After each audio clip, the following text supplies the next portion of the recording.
নমস্কার সকলকে, উৎপল শেরওয়ার চ্যানেলে স্বাগত। আমি উৎপল তোমাদের সাথে।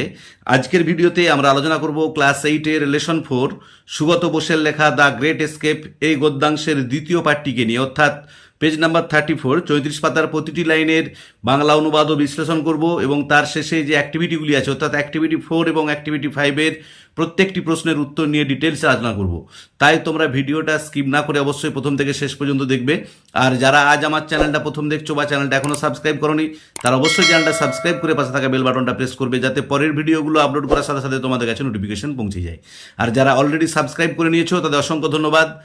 আর আমি ক্লাস 8-এর প্রথম 3টি লেসনের প্রতিটি লাইনের বাংলা অনুবাদ, বিশ্লেষণ এবং অ্যাক্টিভিটিগুলোর উত্তর নিয়ে অলরেডি ভিডিও আপলোড করেছি এবং লেসন 4-এর প্রথম পার্টটির প্রতিটি লাইনের বাংলা অনুবাদ এবং 1, 2, 3 অ্যাক্টিভিটির প্রতিটি প্রশ্নের উত্তর নিয়েও অলরেডি ভিডিও আপলোড করেছি। সেই ভিডিওগুলোর লিঙ্ক আমি ডেসক্রিপশন বক্সে দিয়ে দিয়েছি, যারা দেখোনি তারা অবশ্যই সময় মতো দেখে নিও। চলো শুরু করা যাক আজকের বিষয়, ক্লাস 8-এর লেসন 4 সুগত বোসের লেখা দ্য গ্রেট এস্কেপ এই গদ্যাংশের দ্বিতীয় পার্টটিকে নিয়ে। দেখো, সুভাষ হ্যাড কেবলড আকবর শাহ। সুভাষ আকবর শাহকে তার যোগে খবর পাঠিয়েছিলেন to meet him at Calcutta, কলকাতায় তার সঙ্গে সাক্ষাৎ করার জন্য। Akbar Shah was a coworker. Akbar Shah ছিলেন একজন সহকর্মী ইন দ্য ফ্রিডম স্ট্রাগল, স্বাধীনতা সংগ্রামেতে, এগেনস্ট ব্রিটিশ রাজ, ব্রিটিশ শাসনের বিরুদ্ধে। যে আকবর শাহও ছিলেন একজন ব্রিটিশ শাসনের বিরুদ্ধে বা ব্রিটিশ রাজের বিরুদ্ধে স্বাধীনতা আন্দোলনের সহকর্মী। হি অপারেটেড, তিনি কাজকর্ম করতেন ইন দ্য নর্থ ওয়েস্টার্ন, উত্তর পশ্চিম ফ্রন্টিয়ার প্রভিন্সেস, সীমান্তবর্তী প্রদেশগুলিতে। হি ওয়াজ টু হেল্প সুভাষ এস্কেপ, তিনি সুভাষকে অন্তর্ধানে সাহায্য করেছিলেন। আকবর শাহ কেম টু ক্যালকাটা, আকবর শাহ কলকাতাতে এসেছিলেন। হি ওয়াজ ইন্ট্রোডিউসড টু শিশির, তার সঙ্গে শিশিরের পরিচয় ঘটিয়ে দেওয়া হয়েছিল। টুগেদার দে, একসাথে তারা, ওয়েন টু এ শপ, গিয়েছিল একটা দোকানে, ইন সেন্ট্রাল ক্যালকাটা, মধ্য কলকাতার। হোয়ার দে পারচেসড, যেথায় তারা কিনেছিলেন, ব্যাগি সালোয়ার্স, ঢিলেঢালা সালোয়ার অর্থাৎ পাজামা, অ্যান্ড ব্ল্যাক ফেজ, এবং একটা কালো ফেজ টুপি, ফর সুভাষের ডিসগাইজ, সুভাষের ছদ্মবেশের জন্য। লেটার, তারপর, শিশির অলসো পারচেজড, শিশির এছাড়াও কিনেছিলেন, এ সুইটকেস, একটা সুইটকেস যেটাকে আমরা বাক্স বলি, এ বেড রোল, একটা ভাঁজ করা বিছানা, শার্টস জামা, অ্যান্ড পিলোস, বালিশ। Subhash was to carry these, সুভাষকে এগুলো বহন করতে হয়েছিল, উইথ হিম, তার সাথে, ইন দ্য জার্নি, তার যাত্রাপথে, যে তার যাত্রায় তিনি যখন অন্তর্ধান হয়েছিলেন তখন তাকে এইসব জিনিসগুলো বহন করে নিয়ে যেতে হয়েছিল। Sisir then went to a printer shop, তারপর শিশির গিয়েছিলেন একটা ছাপাখানার দোকানে। He order a set of calling cards, তিনি অর্ডার দিয়েছিলেন সাক্ষাৎপত্রের, হুইচ রেড, যাতে লেখা থাকবে, Mohammad Ziauddin, travelling inspector, the Empire of India Life Insurance Company Limited. Mohammad Ziauddin, ভ্রাম্যমাণ পরিদর্শক, ভারত সাম্রাজ্যের জীবন বীমা কোম্পানি লিমিটেড।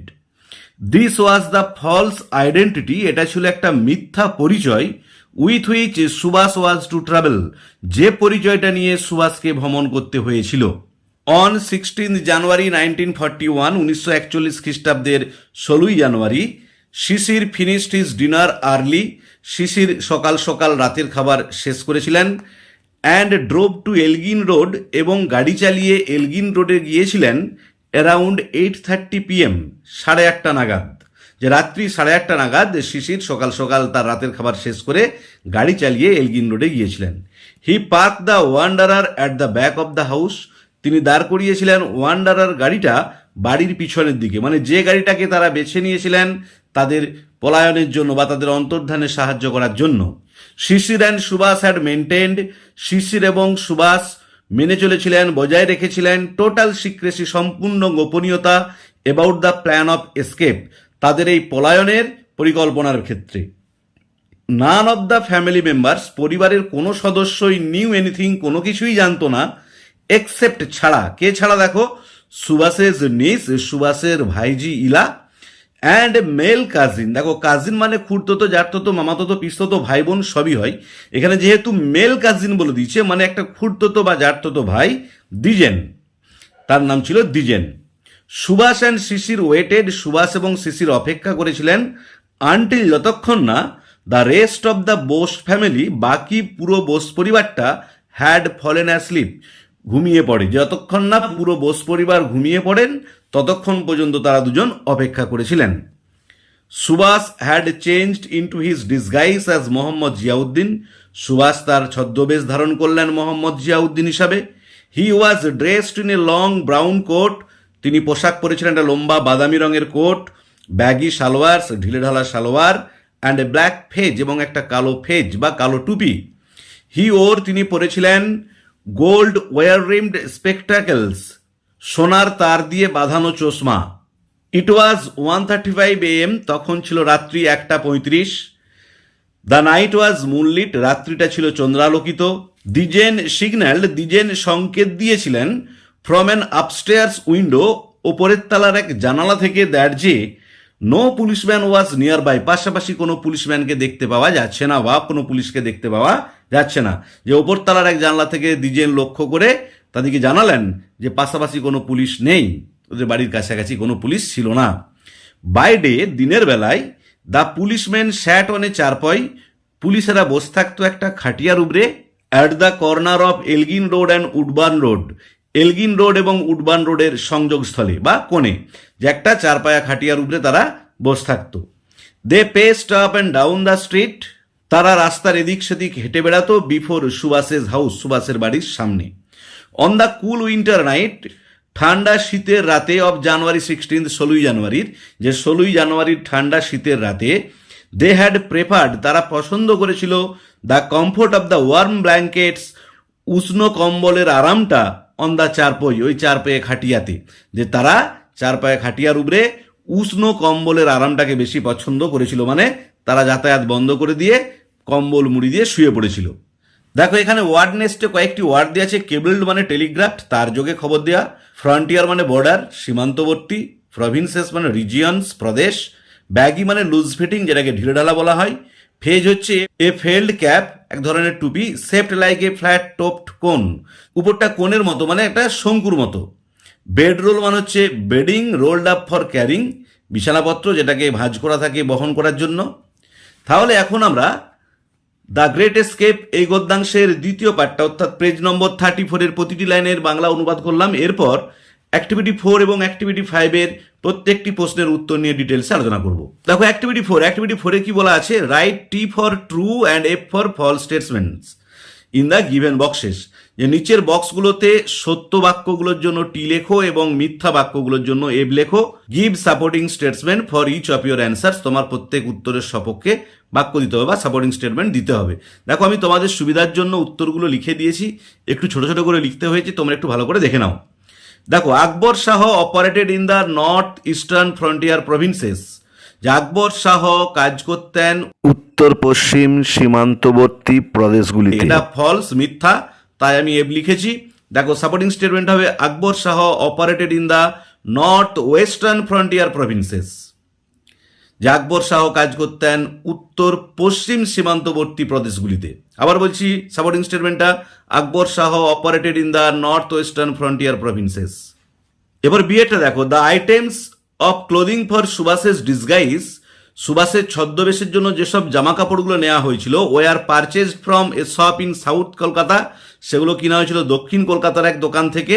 এটা মিথ্যা, তাই দেখো আমি এফ লিখেছি। সাপোর্টিং স্টেটমেন্ট হবে they went to a shop in central Kolkata, তারা গিয়েছিল মধ্য কলকাতার এক দোকানে।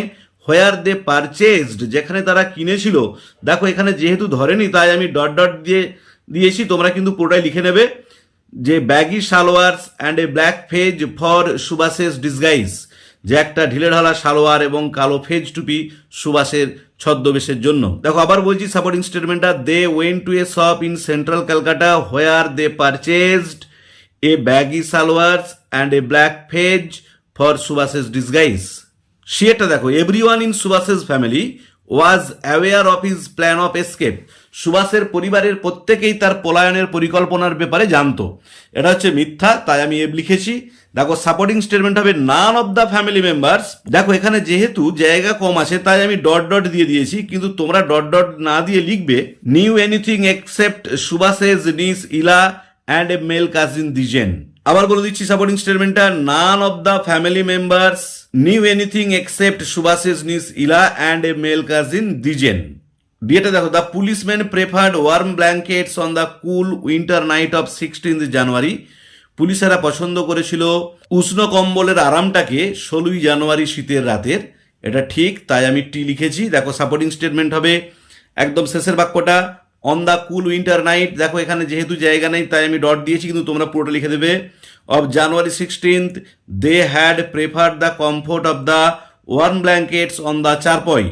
যে 16 জানুয়ারির ঠান্ডা শীতের রাতে তারা পছন্দ করেছিল উষ্ণ কম্বলের আরামটাকে বেশি করে। আবার বলছি সাপোর্টিং স্টেটমেন্টটা, on the cool winter night of January 16 they had preferred the comfort of the warm blankets on the charpoy. এবার দেখো অ্যাক্টিভিটি 5টা দেখো, আমি তোমাদের সুবিধার জন্য উত্তরগুলো লিখে দিয়েছি এখানেতে, একটু দেখে নাও ভালো করে। দেখো কি বলেছে, অ্যান্সার দ্য ফলোয়িং কোশ্চেন্স, নিচের প্রশ্নগুলোর উত্তর দাও। দেখো এরটা কি বলেছে দেখে নাও, হোয়াট আইটেমস ওয়ার পারচেজড, কোন কোন জিনিসগুলো কিনতে হয়েছিল ফর সুভাষের জন্য, to be carried with him on his journey, যেগুলো তাকে তার যাত্রাপথে বহন করতে হয়েছিল। দেখো উত্তর হবে, the items purchased for Subhas to be carried with him on his journey were a suitcase, a bedroll, shirts and pillows. আবার বলছি, the items purchased for Subhas to be carried with him on his journey were a suitcase, a bedroll, shirts and pillows. বিয়েটা দেখো, what was the real identity of Mohammad Ziauddin, যে মোহাম্মদ জিয়াউদ্দিনের প্রকৃত পরিচয় কি ছিল। দেখো Mohammad Ziauddin was actually disguised Subhash Chandra Bose. আবার বলছি দেখো, Mohammad Ziauddin was actually disguised Subhash Chandra Bose. সিয়েরটা দেখো, হোয়াই ডু ইউ থিঙ্ক, কেন তুমি মনে করো, Subhash had to put on a false identity, সুভাষকে একটা মিথ্যা পরিচয় বহন করতে হয়েছিল। দেখো উত্তর, I think Subhash had to put on a false identity so that police could not identify হিম। আবার বলছি, I think Subhash had to put on a false identity so that police could not identify him. তাহলে আজকের ভিডিওতে আমরা class 8-এর lesson 4 Sugata বোসের লেখা the great escape এই গদ্যাংশের page নম্বর 34 এই পাতাটির প্রতিটি লাইনের বাংলা অনুবাদ করলাম এবং অ্যাক্টিভিটি 4 এবং অ্যাক্টিভিটি 5 এর প্রতিটি প্রশ্নের উত্তর নিয়ে ডিটেলস আলোচনা করলাম। ভিডিওটি যদি ভালো লেগে থাকে অবশ্যই লাইক শেয়ার কমেন্ট করে জানাবে। আর আজ যারা আমার চ্যানেলটা প্রথম দেখছো বা চ্যানেলটা এখনো সাবস্ক্রাইব করোনি, অবশ্যই চ্যানেলটা সাবস্ক্রাইব করে পাশে থাকা বেল বাটনটা প্রেস করবে, যাতে পরের ভিডিওগুলো আপলোড করার সাথে সাথে তোমাদের কাছে নোটিফিকেশন পৌঁছে যায়। আর যারা অলরেডি সাবস্ক্রাইব করে নিয়েছো অসংখ্য ধন্যবাদ।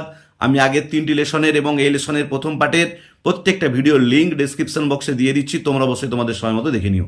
এছাড়াও আমি গ্রামারের উপরে নারেশন চেঞ্জ, ভয়েস চেঞ্জ, আর্টিকেলের ব্যবহার, প্রিপোজিশনের ব্যবহার, ডিগ্রি চেঞ্জের নিয়ম সব নিয়ে ভিডিও আপলোড করেছি। সেসব ভিডিওর লিঙ্ক আমি ডেসক্রিপশন বক্সে দিয়ে দিচ্ছি, তোমরা অবশ্যই তোমাদের সময় মতো দেখে নিও, কারণ এই গ্রামারগুলো খুবই ভাইটাল, এগুলো তোমাদেরকে শিখতেই হবে। ভালো থেকো, ধন্যবাদ, দেখা হবে পরের ভিডিওতে।